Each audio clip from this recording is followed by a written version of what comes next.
Welcome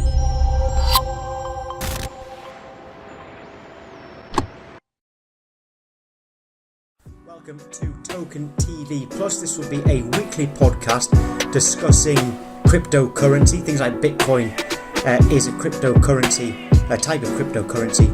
For instance, we're going to give you all the latest news from the world of cryptocurrency. But what we decided we would start with on Token TV Plus is actually an explainer, because loads of people are talking about Bitcoin at the moment and cryptocurrency. We want to explain, first of all, actually what it is, and all the questions that you want to ask, I will be asking from various guests each week, various experts in this field. And today, well, every week alongside me, Tom White, will be Cryptosi, who's alongside me now. How are you doing, Crypto? I'm fine, thanks. Good. Now, like I say, we want to just tell people what it is, how to get involved, and people can then make their mind up as to whether they want to get involved in things like Bitcoin. And before I ask about how you got started, the simple question everyone wants asked now, if everyone only listens to the first couple of minutes of this podcast, this is the question that they want you to answer, right? What is cryptocurrency? Okay, so cryptocurrency are they're an alternative to regular currency. So they're an alternative to pounds, dollars and euros. So effectively they're a way to store and transfer money or value. They're a way to store and transfer value. So you can save money in crypto. Like you could in a bank? Exactly. But instead of saving it in a bank, you would save it on your own machine. So you'd have access to your money 24 hours a day, 7 days a week. And also there's no one to say whether or not you're allowed this account. Because with regular banks, a bank can say, okay, we're not allowing you to have a bank account.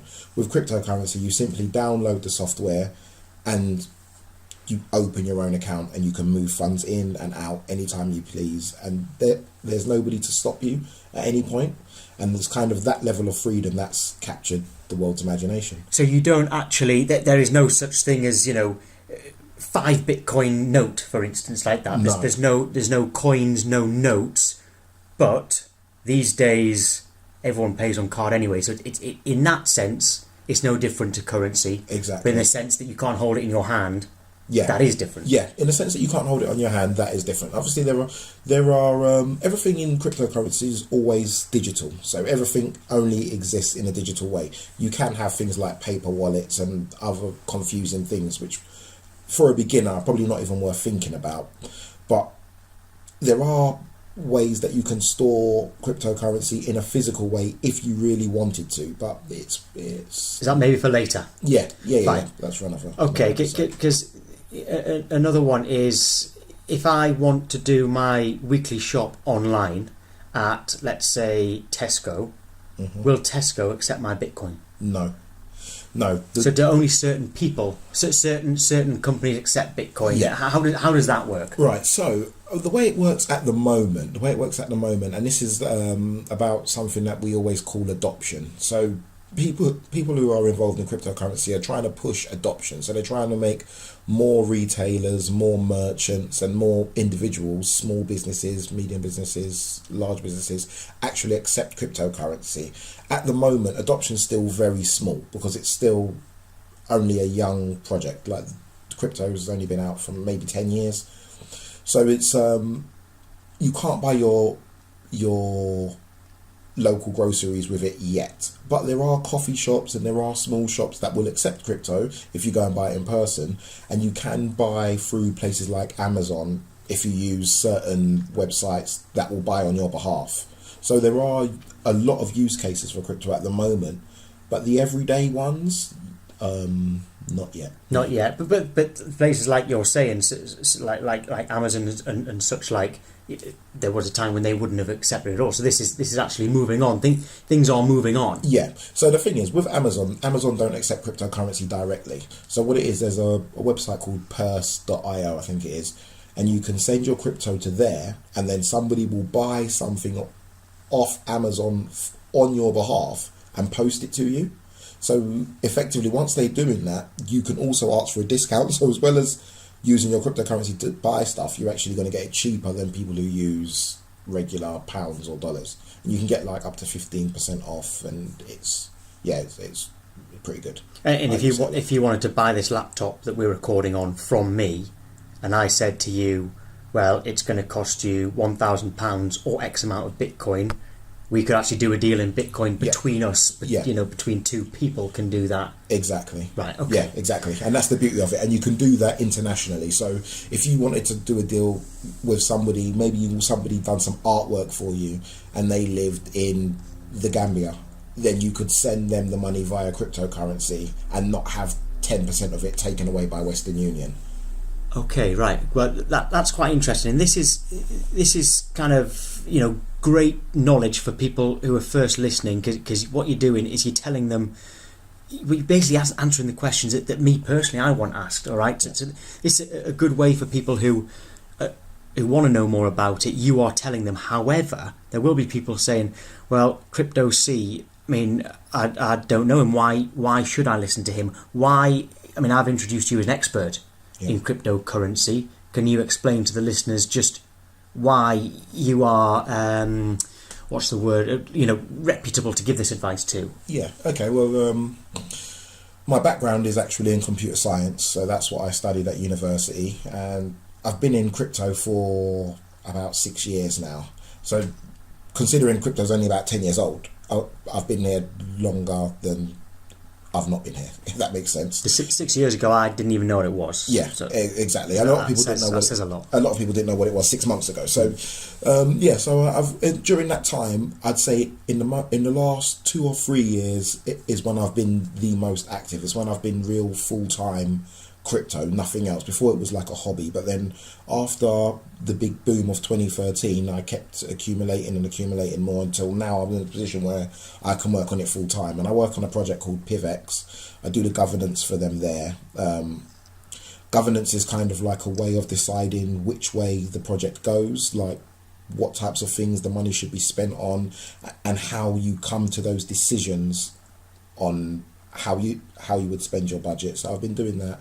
Before that, I was at Dash, but I wasn't very active there. I was mostly lurking, just learning from the other people in the... we used to have Slack groups. Now it's kind of moved more towards Discord. But they're like chat rooms, effectively, where lots of people who are interested in cryptocurrency come together and work on these open source projects. Right, okay. So hopefully that kind of clears up anybody who will be listening and thinking, why should I listen to Cryptosi? Well, there you go. You've been involved in it a long time, and I know for a fact I know you, and I know how successful that you've been in this, and that's why you've kind of captured a lot of people's attention on cryptocurrency and Bitcoin in particular. Just very quickly on this one, what types of cryptocurrency are there? Because people will have heard these names and not known what it is. I mean, everyone knows what Bitcoin is. Yeah. But what about the others? You mentioned Dash as well. Right. Okay. So yeah, with there's cryptocurrencies. Kind of I'd split them in roughly into two groups. So you have what is a traditional currency. So like your Bitcoin, Dash, or Bitcoin Cash, PivX, Monero. There are plenty of them that are literally currencies, but then there are a lot of others in the other group which I would say are utility tokens. So effectively what they are is they're a share of an actual organization that's doing something, and that particular token is used to do something. A bit like how Ethereum works, whereby if you're going to use the Ethereum network, you need to use the Ethereum token to get anything done on there. So it's a utility token. So the token has an actual use. Okay. Whereas with the actual currencies, the token doesn't have an actual use. It's just a store of value and a way to easily move value or privately move value. If I had, let's say I had £1,000 worth of Bitcoin 4 years ago, how would I turn that 4,000? Did I say no? £1,000, didn't I? 4 years ago. How would I turn that £1,000? I'll tell you what. I'll make it easier. If I got £1,000 worth of Bitcoin now, one, how do I do it? And two, how do I grow its value? Okay, right. So in a way I couldn't do if I just had £1,000 in my wallet. Yeah, right. Okay, so It's not like going to bookies, is it? That's what people be scared of. Right, it can be.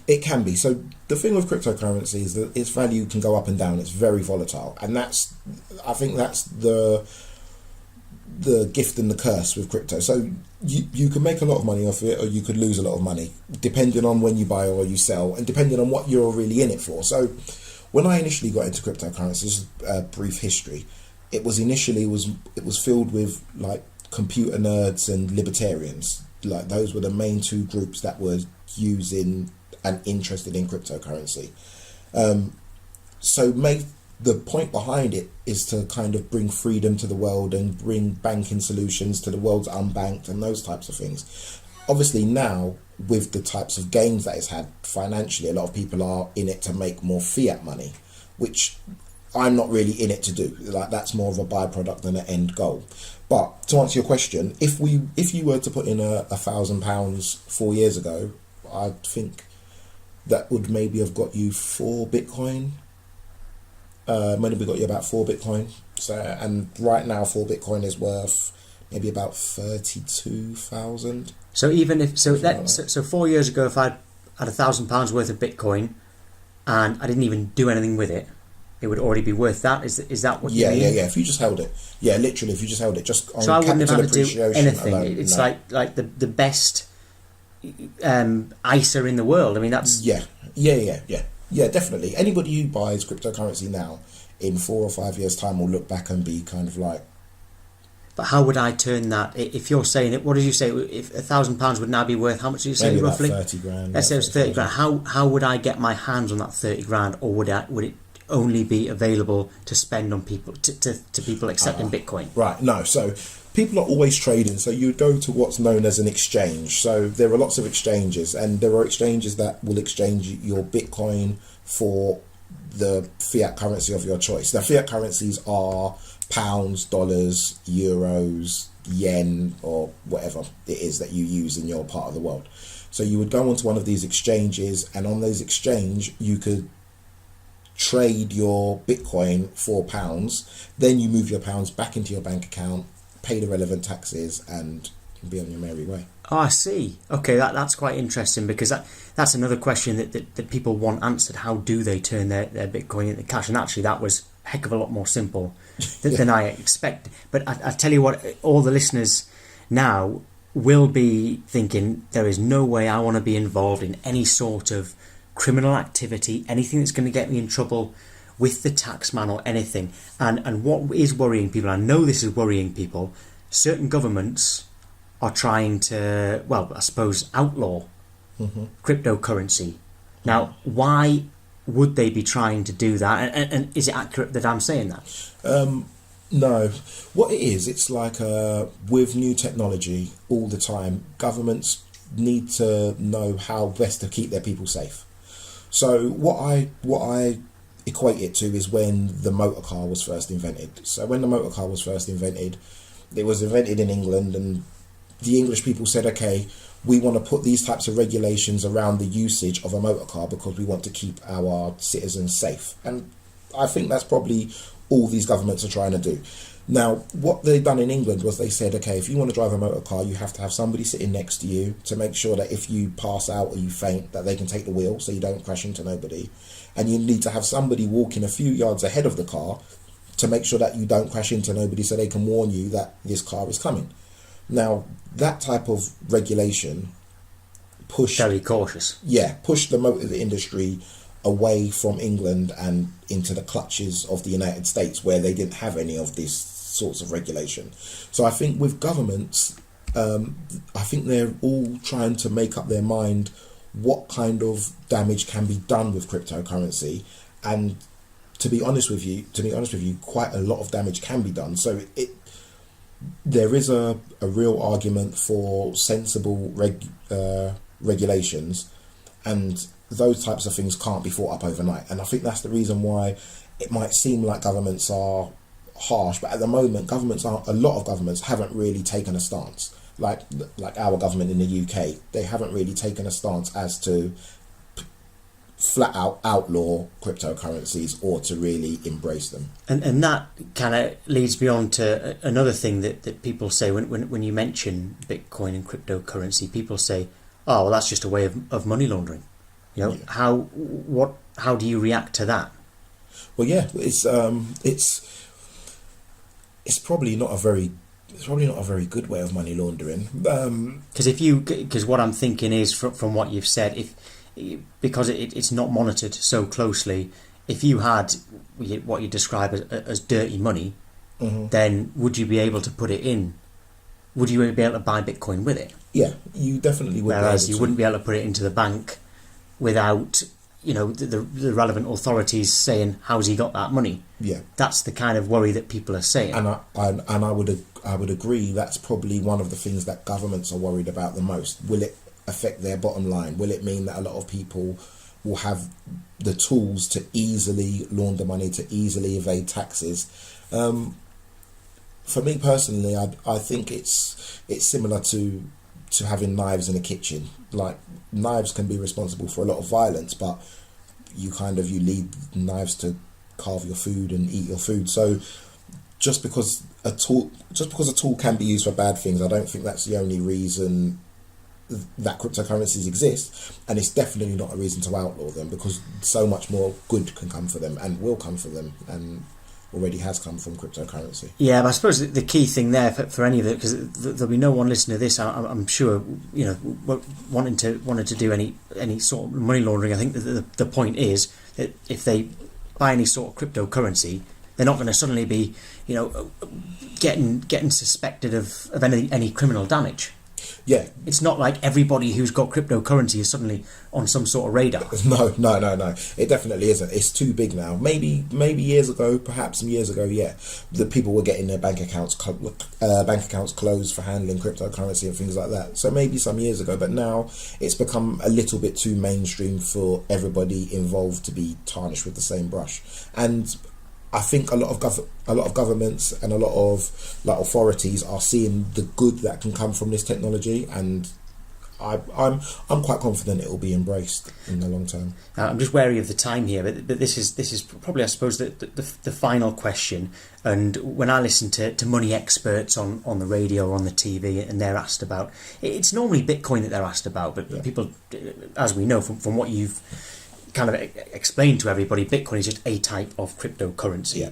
They say, what's going on with this Bitcoin? It seems to be booming, then it seems to be, you said it was volatile, for instance, and some of the experts say, well, the thing is, there's nothing to suggest that in years to come people are going to have all this Bitcoin that eventually they won't ever be able to touch. They'll have all this Bitcoin, but they'll never be able to actually turn it into cash. Yeah. Is that just, is there any argument to say that is correct?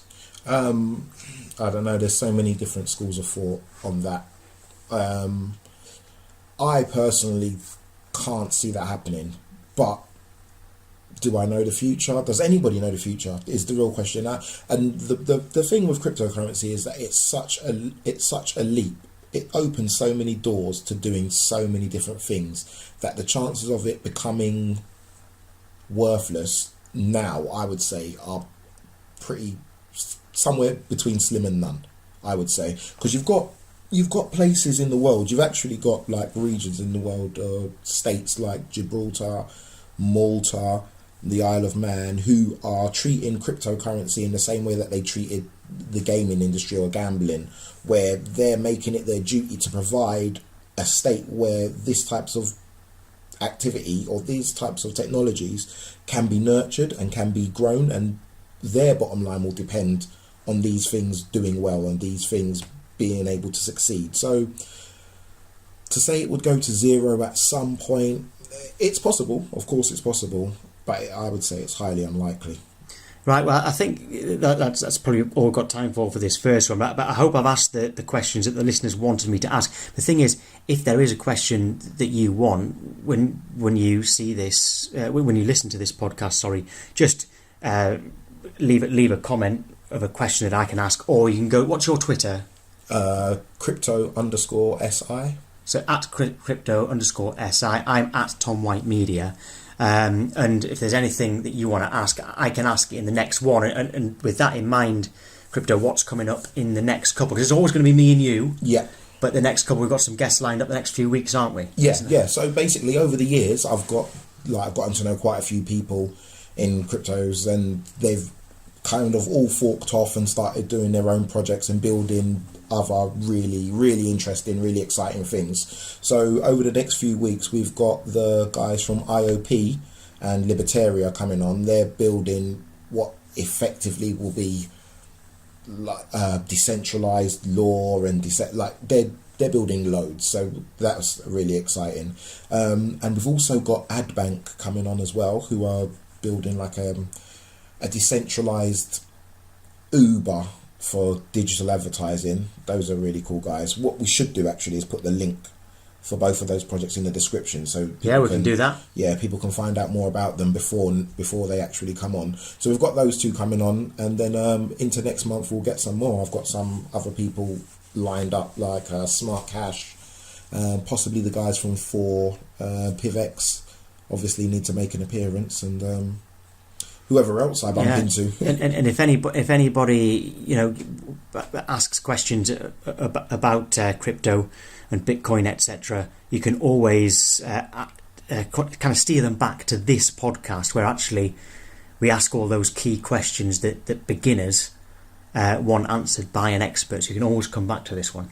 Also, we've also got our own Discord. So anybody who uses Discord can come into our Discord. We'll put the link in the description.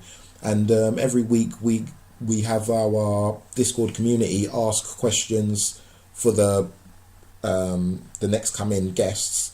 So we'll announce who's coming on next. Then you can come into Discord and ask some questions. And if the questions are good, then we'll put the questions forward to the guests as well. Yeah, that's a great idea. We definitely do that. And this is Token TV Plus, which is the podcast, but Token TV will run alongside this. Yeah, that's right. As well. So look out for that as well. But like I say, anything else that you want asked, you just do so as Crypto has just said, and get in touch, and it'll be very easy to download the podcasts from this one onwards. But Cryptosi, thank you very much indeed. Very informative. Thank you. Thanks for having me.